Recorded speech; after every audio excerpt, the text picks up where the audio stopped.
अस्सलाम वालेकुम बच्चों।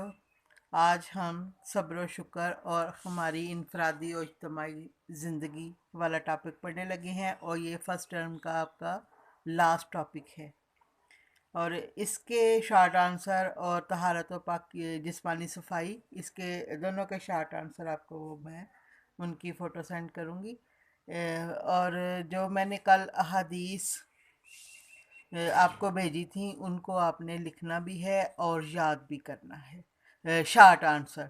और जो शार्ट आंसर मैं आपको लिखवाती हूँ उसके अलावा जो आपके पास की बुक्स हैं उनमें भी आप जो है ना डिटेल में याद कर सकते हो, क्योंकि पेपर में कोई पता नहीं होता कहाँ से वो शार्ट आंसर दे दें, इसलिए उनको भी साथ कंसल्ट आप ज़रूर करें। जो आपने 9th क्लास में वो बुक रखी थी आईना इस्लामियात, उससे आप जो शार्ट आंसर नहीं मैं लिखवा सकी वो आप उधर से याद करें। अब है जी इसका सब्र शुक्र और हमारी इनफरादी इज्तमाही ज़िंदगी का इसका पहला क्वेश्चन है, इस्लामी तालीमात में सब्र की तरगीब क्यों दी गई है। इस तरह क्वेश्चन आता है या इस तरह आता है, कुरान और सुन्नत की रोशनी में सब्र की अहमियत बयान कीजिए। दोनों सूरतों में क्वेश्चन आएगा तो आपने उसका आंसर इसी तरह लिखना है जो मैं आपको बताने लगी हूँ। आगाज़ करते हैं। बिस्मिल्लाहिर्रहमानिर्रहीम। सब्र व शुक्र एक मुसलमान के ऐसे औसाफ हैं, औसाफ खूबियाँ जो ईमान के कामल होने की दलील है, कामल होने मुकम्मल होने की दलील है। इनके ज़रिए इंसान रंजो राहत, खुशहाली और तंगदस्ती में ऐसा तर्ज अमल इख्तियार करता है जो ईमान के मुताबिक होता है। यानी इंसान को जो भी हालात हो, खुशहाली के हों या तंगदस्ती के, बुरा वक्त हो, गुर्बत के हालात हो, दोनों सूरतों में जो है ईमान के मुताबिक उसका रवैया होता है, उसका तर्ज अमल होता है और अल्लाह ताला को पसंद होता है। दुनिया की ज़िंदगी में इंसान को जो हालात पेश आते हैं वो बाज़ औक़ात इसके लिए खुशगवार और बाज़ औक़ात तकलीफ़ देह होते हैं। इन दोनों सूरतों में एक मोमिन को मुस्बत रवैया इख्तियार करना चाहिए वो सब्र व शुक्र का है। यानी जिस तरह के भी हालात इंसान को पेश आएँ, अच्छे हों या बुरे हों, दोनों सूरतों में जो सब्र व शुक्र का रवैया जो है वही इख्तियार करना चाहिए। यही वजह है कि हमारी इनफरादी और इज्तमाही ज़िंदगी में सब्र व शुक्र को बड़ी अहमियत हासिल है। इनफरादी यानी हमारी ज़ाती ज़िंदगी और इज्तमाही सब पर मुश्तमिल जो ज़िंदगी होती है तमाम अफराद पर, उसमें शुक्र को बड़ी अहमियत हासिल होती है। और फिर आपने लिखना है, हेडिंग लिखनी है सब्र के लुग़वी मानी।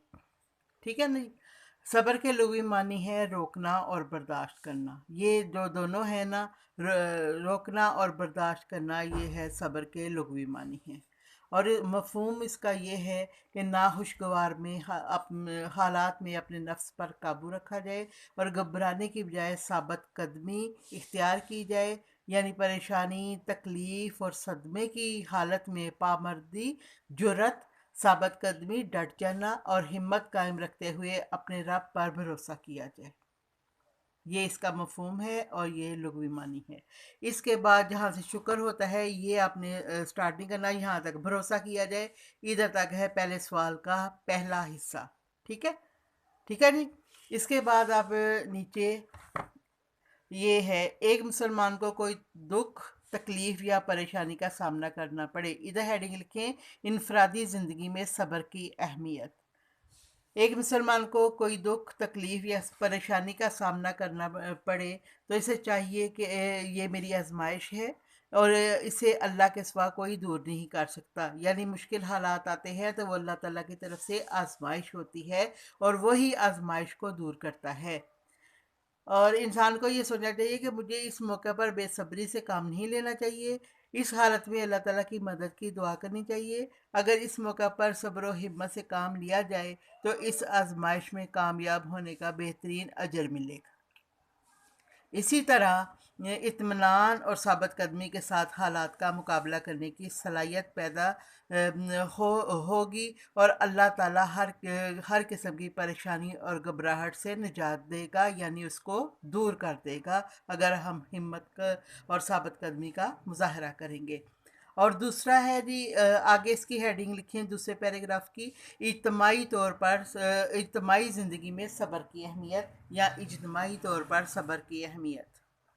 مسلمانوں کو اجتماعی زندگی میں بھی صبر کے مفید مسلمانوں کو اجتماعی زندگی میں بھی صبر کے مفید نتائج سامنے آتے ہیں۔ قوموں پر جب کوئی مصیبت یا برا وقت آ جائے تو اس کا مقابلہ صرف ہمت اور صبر ہی سے کیا جا سکتا ہے۔ اگر ان حالات میں افراتفری، بد نظمی، مایوسی اور بے عملی کا مظاہرہ کیا جائے تو قومیں تباہ ہو جاتی ہیں۔ ایسی قومیں یہ ثابت کرتی ہیں کہ وہ آزمائش میں پورا اترنے کی صلاحیت نہیں رکھتی، اور عالمی برادری میں انہیں باعزت مقام حاصل کرنے کا کوئی حق نہیں ہے۔ لیکن اس طرح نہیں ہوتا، کیونکہ اللہ تعالیٰ کی تائید و نصرت انہی کو حاصل ہوتی ہے جو صبر کا دامن ہاتھ سے نہیں چھوڑتے۔ تائید و نصرت، فتح اور کامیابی انہی لوگوں کو حاصل ہوتی ہے جو صبر کا دامن ہاتھ سے نہیں جانے دیتے۔ قرآن کریم میں ارشاد ہے، ان اللہ مع الصابرین۔ قرآن کریم میں اللہ تعالیٰ نے کہ اللہ تعالیٰ بے شک اللہ صبر کرنے والوں کے ساتھ ہے۔ اور ادھر آپ نے جب قرآن کریم میں ارشاد ہے، ادھر آپ نے ہیڈنگ لکھنی ہے قرآن کی روشنی میں صبر کی اہمیت، یعنی قرآن کریم میں صبر کی اہمیت۔ اور پہلے آیت ہے ان اللہ مع الصابرین، بے شک اللہ صبر کرنے والوں کے ساتھ ہے۔ قرآن کریم میں اللہ تعالیٰ نے حضرت ایوب علیہ السلام کو صبر کرنے کا حکم دیا اور فرمایا فاصبر لحکم ربک، پس آپ اپنے رب کے حکم سے صبر کیجیے۔ حضرت ایوب علیہ السلام نے صبر کا اعلیٰ مظاہرہ کیا، لہٰذا حضرت ایوب علیہ السلام کو اللہ تعالیٰ نے ان کی صبر و استقامت پر نعم العبد یعنی بہت اچھا بندہ قرار دیا ہے۔ یعنی یہ اس میں شارٹ آنسر بھی آ جاتا ہے کہ حضرت ایوب اللہ تعالیٰ نے کس کو نعم العبد کہا ہے، تو پھر آپ حضرت ایوب علیہ السلام کو اللہ تعالیٰ نے نعم العبد یعنی بہترین بندہ قرار دیا ہے۔ قرآن کریم کی سورہ احقاف آیت نمبر 35 میں صبر کو اللہ تعالیٰ نے بڑے حوصلے والے رسولوں کی سنت قرار دیا ہے۔ دنیا اور آخرت میں حقیقی کامیابی کی خوشخبری کے حقدار وہی افراد ہیں جو صبر کریں، چنانچہ فرمایا وبشر الصابرین، اور صبر کرنے والوں کو خوشخبری سنا دیجیے، یعنی جو صبر کرتا ہے اللہ تعالیٰ ان کو اجر عظیم عطا فرمائے گا۔ ہمیں چاہیے کہ اگر کوئی تکلیف یا مصیبت آ پڑے تو اللہ تعالیٰ کی رضا کی خاطر صبر و استقامت کا مظاہرہ کریں اور اللہ تعالیٰ کی عطا کردہ نعمتوں کا شکر ادا کریں۔ اسی میں دین و دنیا دونوں کی کامیابی ہے۔ یہاں تک ہے اس کا دوسرا حصہ، یعنی پہلا حصہ جو پہلا پیراگراف میں نے آپ کو بتایا بھروسہ کیا جائے، یہاں تک شروع سے لے کے صبر و شکر، یہاں سے لے کے یہاں تک، اور پھر نیچے سے ایک مسلمان کو کوئی تکلیف یا دکھ پہنچے، ادھر ہیڈنگ انفرادی زندگی میں صبر کی اہمیت لکھ کے پھر یہ والا یہاں تک لکھ کے نجات دے گا، پھر آپ نے ہیڈنگ لکھنی ہے اجتماعی طور پر صبر کی اہمیت، اور پھر یہاں سے نیچے سے آپ نے لکھنا ہے مسلمانوں کو اجتماعی زندگی میں، یعنی جو صبر کا دامن ہاتھ سے نہیں جانے دیتے، اور پھر ہیڈنگ آپ نے لکھنا ہے قرآن میں صبر کی اہمیت، اور پھر یہ سارا اینڈ تک آپ لکھیں گی۔ یہ ہے آپ کا پہلا کویسچن، اسلامی تعلیمات میں صبر کی ترغیب کیوں دی گئی ہے۔